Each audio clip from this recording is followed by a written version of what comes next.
One February night in the 1950s, the President of the United States disappeared for several hours. The White House gave one explanation. Witnesses told a completely different story.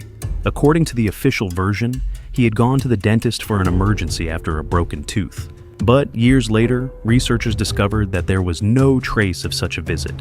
And so began one of the most talked about stories in the UFO world: a secret military base, extreme security measures, the mysterious Majestic 12, claims of an encounter with two different alien civilizations, and a proposal that could change the future of humanity forever. Truth, a closely guarded state secret, or one of the greatest conspiracies of all time. Today we'll follow the story as it's been told over the decades, and examine why this case continues to provoke such fierce debate to this day. On the night of February 20th, 1954, United States President Dwight Eisenhower disappeared while on vacation in Palm Springs. Initially, reports surfaced that he had suffered a heart attack. A little later, the White House denied the rumors and stated that the president had simply visited an emergency dentist for a broken tooth. Later, doubts began to arise. No records of such a visit have been found, nor evidence that it even took place. According to one of the most famous conspiracy theories, Eisenhower was taken to Edwards Air Force Base for a top-secret meeting. It is alleged that the base was under extremely tight security, and inside, the president was awaited by senior military officials, scientists, and a group known as the Majestic 12. According to the stories, shortly after midnight, two unusual flying machines appeared over the base. They land silently, and from them descend tall humanoid beings with blonde hair and fair skin, known in ufological circles as the Nordics. It is said that communication with them was not through speech but telepathically. According to this story, they offered humanity technologies that could put an end to diseases, energy crises, and wars. But they set one condition: all nuclear weapons must be destroyed. The Nordics warned that there was another extraterrestrial civilization that would also offer advanced technologies, but for a much higher price. According to this version, it was then that the most secret chapter in the alleged contacts between the US government and extraterrestrial civilizations began. A few months later, the writer Gerald Light claimed to have been present at this meeting. In a letter, he described exceptional security measures and stated that he had seen several different extraterrestrial aircraft being studied by the US military. He also wrote that, after the experience, he no longer doubts the existence of extraterrestrial life and believes that the government is preparing to make an official announcement. However, such an announcement was never made. According to the supporters of the theory, all witnesses were forced to remain silent, and the story remained hidden from the public. After some time, as the Nordics had warned, a second alien race appeared. Their ship looked completely different: dark, massive, and menacing. And this time, the communication was again telepathic. Eisenhower and his team were invited to board. The interior of the ship was described as unusually quiet, cold, and illuminated without a visible light source. The walls seemed to change and react to the presence of people, creating the feeling that the ship itself was alive. According to this story, on board the ship, Eisenhower and his accompanying delegation met another alien race: small creatures with gray skin, large black eyes, and unusually thin bodies. They later became known as the Greys. It is said that they also made a proposal to the American government. Unlike the Nordics, who promised peace in exchange for nuclear disarmament, the Greys offered technological superiority. According to legend, they promised anti-gravity technologies, new energy sources, modern weapons, and the opportunity for the United States to overtake all other countries. In return, they asked to operate secretly on Earth, build underground bases, and conduct biological research on a limited number of people. According to the allegations, the abductions had to be safe, and the government would receive information on a case-by-case basis. Legend has it that Eisenhower chose the Greys' proposal.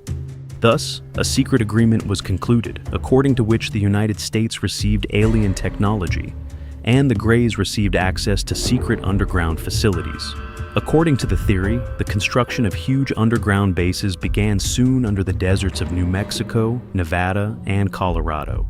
The base near Dulce is most often mentioned, which, according to the stories, has several underground levels with limited access. It is also claimed that shortly after this, unexplained disappearances of people began. According to some testimonies, the number of abductees far exceeds the officially agreed upon, and the few people who claim to remember their experiences describe painful experiments. Over time, people appeared who claimed to have witnessed what was happening. Among them was engineer Phil Schneider, who claimed to have participated in the construction of secret underground bases. According to his stories, in 1979, his team accidentally came across a huge underground area inhabited by Greys. He describes a shootout between the military and aliens, in which dozens of people died, and he himself survived seriously injured. Another famous witness is former Naval Intelligence Officer William Cooper. He claims to have seen secret documents about the alleged agreement, underground bases, and the exchange of technology between the US government and aliens. Cooper also tells of an alleged second meeting between Eisenhower and aliens in 1955, at which, according to witnesses, the president boarded an alien ship. Both Phil Schneider and William Cooper publicly stated that their lives were in danger. Both later died in circumstances that further fueled conspiracy theories. However, there is no physical evidence to support the story of the alleged pact between Eisenhower and aliens.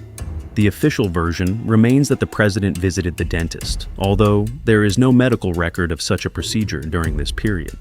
In the following decades, the story was fueled by the accounts of Gerald Light, William Cooper, and Phil Schneider, as well as the growing interest in UFO sightings and the rapid technological development following the end of World War II. One of the most frequently cited documents is a Brookings Institution report that discusses how the discovery of intelligent extraterrestrial life would affect human society. However, the report itself does not claim that aliens exist, nor does it contain evidence of such a secret pact.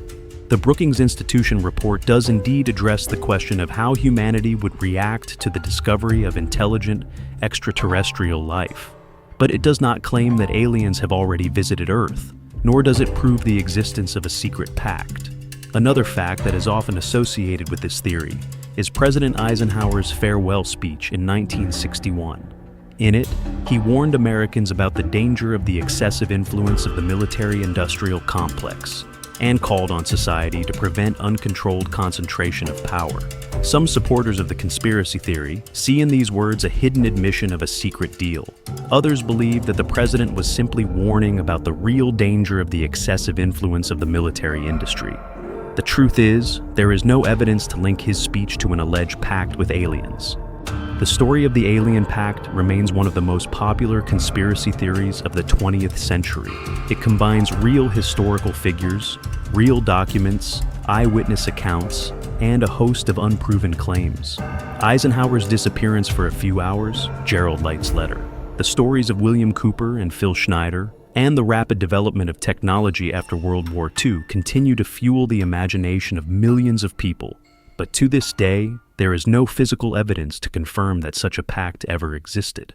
Therefore, everyone must decide for themselves where, in their opinion, the facts end and the legends begin. Thank you to everyone who stayed with me until the very end of this story. And what do you think? Is this one of the biggest conspiracy legends of the last century? Or is there still a grain of truth behind it? Write your opinion in the comments. I will be interested to read what you think. If you found the video interesting, support the channel with a like, subscribe, and press the bell so you don't miss the next documentary stories. You can also share the video with friends who are interested in riddles, history, and unsolved mysteries. Thank you for your trust and for your time. Until the next story.